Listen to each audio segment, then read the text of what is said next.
memang ini diinvestasikan, apakah dalam proyek, meskipun niatnya orang tadi sedekah, sebaiknya tetap dibentuk lembaga yang disebut public non-listed company. Begitu. Nah, pertama itu, sehingga sedekah tadi lantas dimasukkan dalam investasi, tapi investasinya itu dimiliki oleh publik. Gitu. Yang kedua, kalau memang Ustadz Yusuf Mansur niatnya baik seperti itu, tolong cari investasi yang betul-betul baik.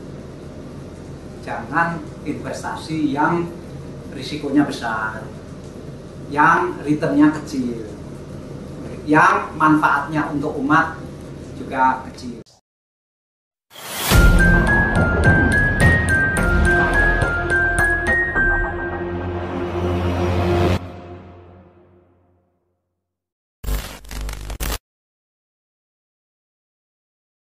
Boeing menyediakan gitu. Itu kan ada bank yang membackup. Kalau ada bank backup dari mana? Ini masuk sendiri dari uang sedekah. Itu cerita ngawur-ngawuran gitu. Supaya nanti nggak ada pertanggungjawaban. Jadi duit dapat nggak dapat kan enak itu. Iya, betul. Nah nanti dia cerita, aneh wallahi, demi Allah, gitu kan? Ana hanya jualan goreng pisang, jualan goreng, jualan kerupuk, jualan nasi uduk, tapi untungnya miliaran. Dari mana? Dari Allah. Aneh tidur di atas duit 2 miliar. Ya uang-uang begini dia kumpulin bisa tidur lah gitu. Dan kalau dia memang seorang ahli berbisnis gitu, ya dia tawarin dong IPO perusahaan apa mau beli pesawat gitu. Iya kan? Iya. Itu kan jelas gitu. Ini uang sedekah, berani masjid-masjid aja dia sedekah aja.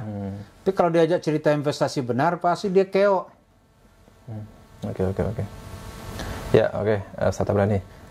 Kemudian kita teman-teman ya soal investasi dari hasil sedekah. Nah, ini ada sebenarnya saran dari Pak Dahlan Iskan ya. Jika Ustadz Yusuf Mansur itu mengumpulkan investasi dari dana sedekah jamaah, itu disarankan untuk atas nama umat gitu. Jadi bukan atas nama Yusuf Mansur sendiri atau atas nama perorangan gitu ya. Kita putar ya videonya ya. Memang ini diinvestasikan, apakah dalam proyek, meskipun niatnya orang tadi sedekah, sebaiknya tetap dibentuk lembaga yang disebut public non-listed company. Begitu. Nah, pertama itu, sehingga sedekah tadi lantas dimasukkan dalam investasi, tapi investasinya itu dimiliki oleh publik. Gitu. Yang kedua, kalau memang Ustadz Yusuf Mansur niatnya baik seperti itu, tolong cari investasi yang betul-betul baik. Jangan investasi yang risikonya besar, yang returnnya kecil, yang manfaatnya untuk umat juga kecil. Oke, teman-teman, itu tadi ya saran dari Pak Dahlan Iskan ya, mantan Menteri BUMN yang dulu begitu kan. Jadi menyarankan supaya uang yang terkumpul dari hasil sedekah jamaah itu ya, sebuah investasi itu atas nama umat itu. Jadi umat itu punya saham, tapi kenyataannya misalkan seperti Hotel City itu kan nama istrinya Istrinya. Nah, nggak ada investasi yang mengatasnamakan ini punya umat, nggak ada itu gimana itu? Ya pencurian lah, mengkhianati jamaah gitu. mengkhianati karena itu dulu misalnya zamannya Pak Habibie ya, ada atas nama umat Islam itu kan, itu dia bikin yayasan gitu. Itu yayasan karena tadi sedekah tadi itu hukumnya kan bisa karena itu sifatnya sunat ya, tidak wajib kan. Kalau wajib kan zakat. Itu kan ada kemana uang ini disalurkan, siapa yang berhak mencairkan gitu. Iya. Ya kan? Ya mestinya dalam hal ini ya ada endorse penguasa. Jadi ada pertanggungjawabannya, misalnya dulu tuh ada dana abadi umat misalnya gitu kan. Itu kan diambil dari setoran orang haji yang dihemat oleh penguasa di zaman itu. Tapi tidak dipakai secara untuk kepentingan pribadi, dipakai misalnya untuk kepentingan ormas. Terjadi apa misalnya mengasih beasiswa untuk anak-anak yang berprestasi, untuk membangun rumah ibadah, membangun pondok pesantren, atau nanti katakanlah punya industri yang dibutuhkan oleh masyarakat. Gitu. Dari uang itu kita masih oke lah ya. Oke, tapi kalau untuk pribadi, mengatasnamakan umat, tapi bawa nanti itu kepentingan pribadi, dibilang mencuri, marah lapor orang ke polisi gitu. Ketika menawarkan investasi, itu kan ada kemarin tuh yang ditangkap polisi itu, ACT apa ya? Ya ACT itu. Yang sama itu, ACT itu masih lebih bertanggung jawab. Dia buat yayasan gitu, iya kan? Dan ada aliran apa itu jelas gitu. Ada transparansinya. Transparansi. Ini apa? Nggak ada. Betul. Nggak ada transparansinya. Dan ketika investornya sendiri untuk menagih pun kesulitan juga. Oh, kesulitan. Sulitan. Nanti dia berdalih ini sedekah. Jadi kalau sudah dia berhak pakai sendiri gitu. Jadi kalau dia masih sekedar level amil gitu ya. Ya orang masih oke lah, mungkin polisi meriksa nanti tidak terlalu sadis gitu. Padahal misalkan dalam patung usaha atau itu dalam penawarannya itu menawarkan jamaah itu berupa saham gitu kan. Siapa yang misalkan berminat mau kesempatan memiliki sekian lembar 1000 lembar saham Yusuf Mansur gitu kan, ini kan saham loh bahasanya gitu kan. Nah, tetap pada kenyataannya tipu. Iya, nggak ada bagian. Nggak ada, karena begini ya. Orang kalau membangun usaha itu, yang ada namanya nanti saham yang dibagi. Jadi ada pengendali, saham pengendali, dia harus mengeluarkan modal. Saya saham pengendali ini kalau di bursa efek itu, saham pengendali itu masalahnya 70%. 75% itu dia punya, dia keluar duit.